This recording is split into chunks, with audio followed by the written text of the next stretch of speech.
Hello comrades, welcome back to Soviet Journey channel.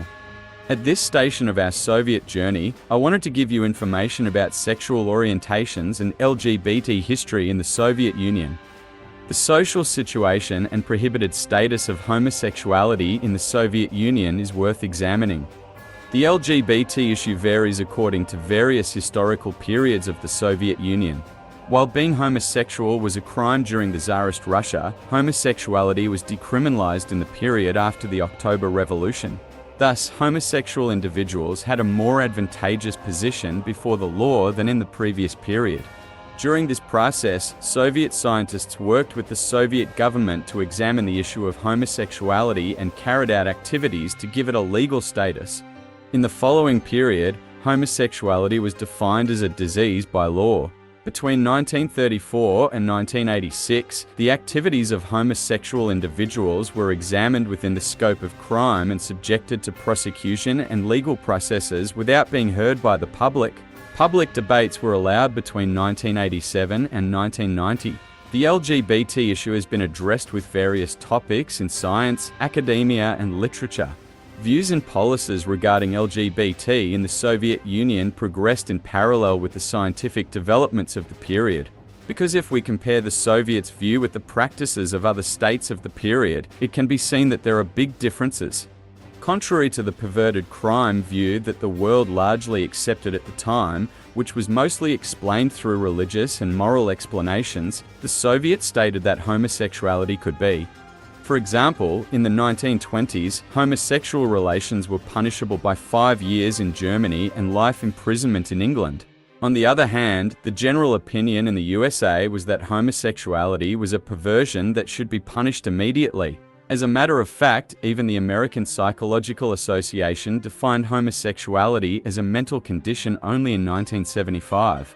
After the establishment of the Soviet Union, many researches began to be conducted in this field by Soviet doctors and psychiatrists. After the emergence and widespread use of the concept of sexual revolution, research and studies intensified. Although it is generally claimed in the Western world that the Soviets exerted great pressure on homosexuals, the real situation is different. The majority of trials and arrests in the Soviet Union are not due to individuals being directly homosexual, but due to their pedophilic activities, which include sexual harassment of children. In this video, where we examine the history of LGBT in the Soviet Union over the years, let's take a look at the historical process of the issue of homosexuality in the Soviet Union.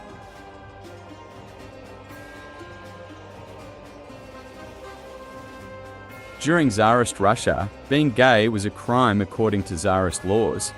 Immediately after the October Revolution, the criminal code in Tsarist Russia was abolished in November 1917. Homosexuality was legally decriminalized. In the new Soviet Criminal Code of 1922, all legal restrictions on sexuality were abolished. During his visit to the Institute of Sexual Science in Germany in 1923, the then Health Commissioner Nikolai Semashko stated that this Soviet law was a deliberately liberal measure implemented as part of the sexual revolution. In the laws created in the later Armenia, Belarus, Ukraine and Russian Soviets, unlike the previous laws, homosexual relations were not defined as a crime. Moreover, the Soviet Union administration of the period carried out studies together with the Sexual Science Institute in Germany, and delegates were sent. While international conferences held by institutions supporting the legalization of same-sex relations in adults were not allowed anywhere in the world at that time, the Soviet Union hosted these confer. In parallel, scientific and social research on gender has increased significantly. Various activities were carried out and many campaigns were carried out in order for women to participate in social life and get rid of old traditions. Attempts were made to break the patriarchal and male-dominated social structure. On homosexuality issue, the situation of targeting people, which was common during the Tsarist period, was eliminated.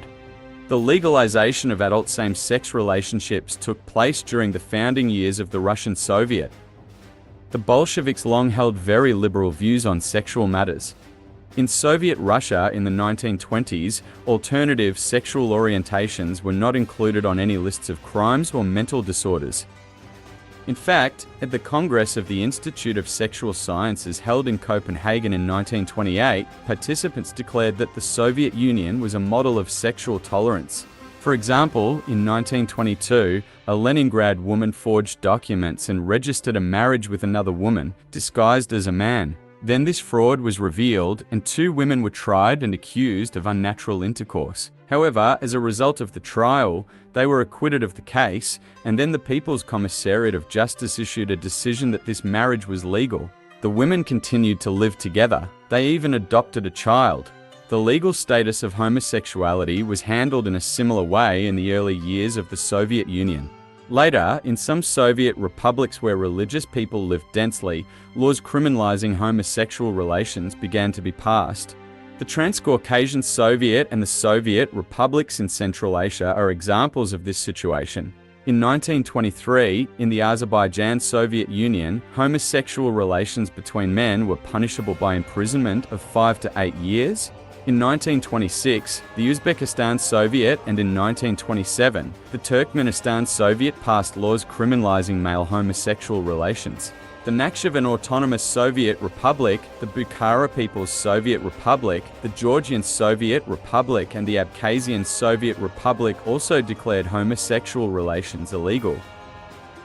According to the Bolshevik officials of the period, the reason why these laws were enacted in these countries was the sex work and child abuse of boys, which were common in these countries.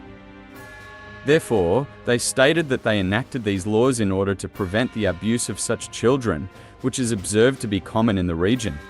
However, as a result of these laws, the gay hunting situation, which is frequently seen in other countries around the world, was never implemented. The fight against pedophilia was fought. Although it was known that Georgy Chicherin, who served as the Soviet People's Commissar for Foreign Affairs between 1918 and 1930, was homosexual, he was not subject to any prosecution for this reason.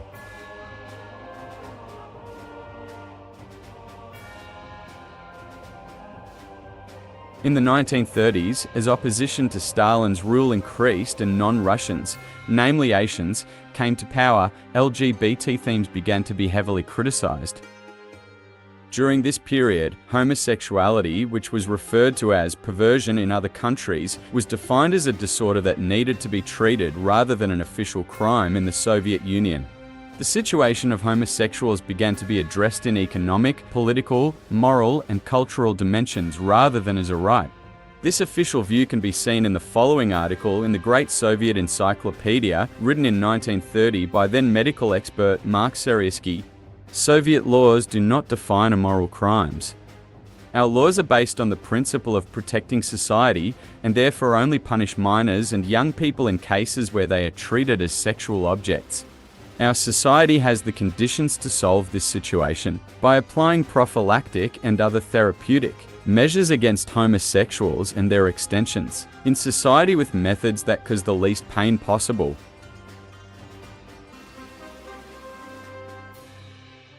In 1933, homosexual relationships were declared a crime by law.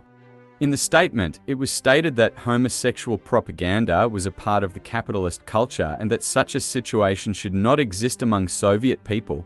Thus, the rights-based view of homosexuality in the early Soviet period was replaced by a blaming one. The dominant view of the Soviet authorities at the time was that the propaganda made by homosexual individuals consisted of bourgeois elements of Western propaganda. On March 7, 1934, it was proposed to add Article 121 to the criminal laws regarding homosexual relations. On December 17, 1933, the Presidium of the Central Executive Committee of the Soviet Union adopted the decision. The criminal liability for sodomy, that is, sexual intercourse between a man and a man, will be extended to the case of voluntary intercourse, regardless of whether one of the participants has not reached puberty. It will be proposed to the Central Executive Councils of the Union Republics to add a new article with the following content to the criminal codes of these republics. Sodomy, that is, sexual intercourse between a man and a man, carries up to 5 years in prison. Sodomy committed in a dependent position or by using violence, for a fee, in the course of a profession or in public, shall be punishable by up to 8 years imprisonment. As can be seen, according to the law, men who had sexual intercourse with the same sex in the Soviet Union would be sentenced to up to 5 years in prison. The main element in this issue is the relationship issue regarding children. In 1933, 130 men were arrested for having sexual relations with children and being pedophiles. On the other hand, there is no provision for punishment for intercourse between women. The Soviet administration of the period explained the enactment of this criminal law as follows: with the increasing spread of homosexuality as a social problem in the new Russia, this area had to be reorganized, and the experiences of the Soviets in the 1920s show that homosexuality was a degenerative state specific to the propertied classes. On the other hand, the issue of homosexuality was directly related to the increasing Nazi threat. On September 15, 1933, OGPA Deputy Chairman General Yagoda stated in his report to the party that it was determined that gay clubs were operating like espionage cells. In fact, it was determined that the assistant to the military attaché of Nazi Germany at that time had managed to infiltrate homosexual circles and clubs in Moscow and Leningrad and was spreading fascist propaganda there. Then, branches of this homosexual organization began to appear in Kharkov, which was then the capital of the Ukrainian Soviet, Kiev, and other cities of different republics. The fact that the Nazis carried out espionage activities among homosexual organizations pushed the Soviet authorities to take greater care in tightening their control over these homosexual organizations. As a matter of fact, some people who were found to have collaborated with the Nazis in these clubs were convicted on charges of both pedophilia and fascist espionage. This is where the words "destroy homosexuals" and fascism will disappear, said by the famous Soviet writer Maxim Gorky in May 1934, come from. During the Stalin era, it was not considered appropriate to advocate or discuss public depictions of homosexuality. Gay or bisexual Soviet citizens who wanted to take part in the Communist Party were expected to marry a man or woman, regardless of their sexual orientation. However, a striking counterexample in this regard is the Soviet film director Sergei Eisenstein's film about a man with a homosexual orientation managing to survive by having relationships with others. Therefore, the strict view that homosexuality was perverted and should be destroyed, which was seen in other countries in those years, never existed in the Soviets. In fact, homosexuality was defined as an illness or a disorder, which was the most tolerant view of the time, and treatment methods were being researched. In other words, the punishments were not about homosexual identity, but about the actions of individuals.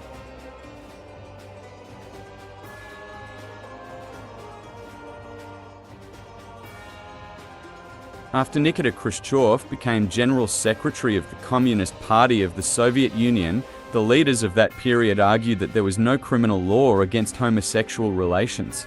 According to the administration, sexual relations between those who were imprisoned during the Stalin era for sexual activities and released during the Khrushchev era did not lead to any prosecution.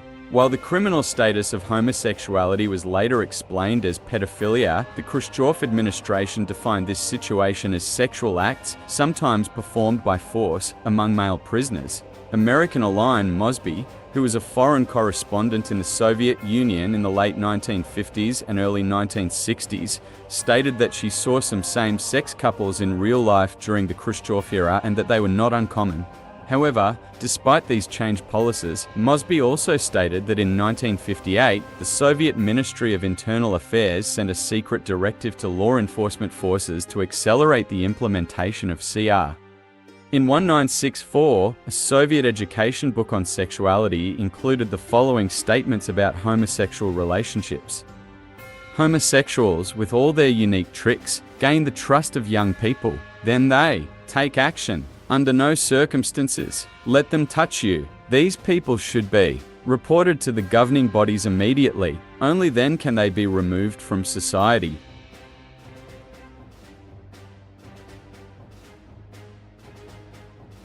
Psychiatric practices against homosexuals became even more common during the Brezhnev period. These people were given various psychiatric medications and regular examinations were performed. As for sexual intercourse, prison sentences continued until the early 1970s. In 1973, Venuset Eurofiev was allowed to give a short briefing on behalf of homosexual rights in Moscow. This situation is stated in various sources as an indirect confirmation of the first public expression of LGBT rights since the Stalin era. As a matter of fact, during the Brezhnev period, opinions criticizing Article 121 of the Soviet criminal law, which dealt with homosexual relations, and calling for its repeal were expressed more clearly. For example, author Victor Sosnara, in his 1979 work, The Flying Dutchman, was allowed to describe witnessing the brutal murder of an elderly homosexual in a bar in Leningrad. However, the book was only allowed to be published in East Germany, because in general, if a writer was homosexual, and especially if he supported homosexual people, censorship was applied even more harshly. Russian gay writer Yevgeny Karatonov illegally published his experiences with homosexual relationships in the 1970s. Similarly, writer Gennady Trifonov was subjected to prosecution due to his poems with homosexual content. After his release, his poems were allowed to be published, but only if they did not contain any references to homosexuality. In 1983, the Soviet gay organization Blue Laboratory was opened. After operating secretly for 3 years, it was revealed and closed down. In 1984, a group of Russian homosexuals tried to come together to form a gay rights organization, but were not allowed.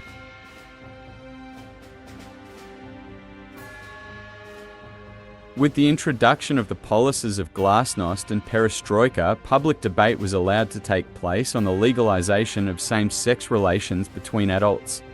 However, homosexuality was still socially undesirable. In a comprehensive survey conducted in 1989, it was stated that homosexuals were the most hated group in Russian society and that 30% of those in this group said homosexuals should be eliminated. Similarly, in a public opinion poll conducted in Chelyabinsk in 1991, 30% of respondents aged 16 to 30 said that homosexuals should be isolated from society, 5% said that harsh measures should be taken, and 60% said that this situation was a negative situation. In 1989, a gay rights organization was founded in Moscow under the leadership of Yevgenia Debryanskaya, and Roman Kalinin was given permission to publish a gay newspaper called Tema. The first official information in Soviet history about persons prosecuted under Article 121 was published in 1988. Resmi Verilia Gre Gerbav Naminda 121. Madkap Samda Ma Medalan Urkelran says Gitarek Azal GL Mektida. 831 people were punished for homosexual relations in 1987. 539 in 1989, 497 in 1990, and 462 in 1991. After the collapse of the USSR, the legal status of homosexual relations differed from country to country. Homosexuality is a legal crime in Turkmenistan and Uzbekistan. Homosexuality is not a crime in Azerbaijan, Belarus, Armenia, Estonia, Georgia, Kazakhstan, Kyrgyzstan, Moldova, Lithuania, Latvia, Tajikistan, Ukraine, and Russia. Homosexual relationships are not officially recognized, except for Estonia. On the other hand, same-sex marriage is still prohibited in all former Soviet republics. Yes, comrades, I gave you information about the historical process of homosexuality in the Soviet Union. I hope you liked this information, and we received a like from you for our video. If you have anything to add on the subject, write it in the comment sections below. Let's discuss together. Let's continue to learn together. Let's take a look at the new information. Don't forget to follow and subscribe to our Soviet Journey channel for similar videos about the Soviets and world socialist movements. See you again in other videos. Goodbye for now. Stay in solidarity.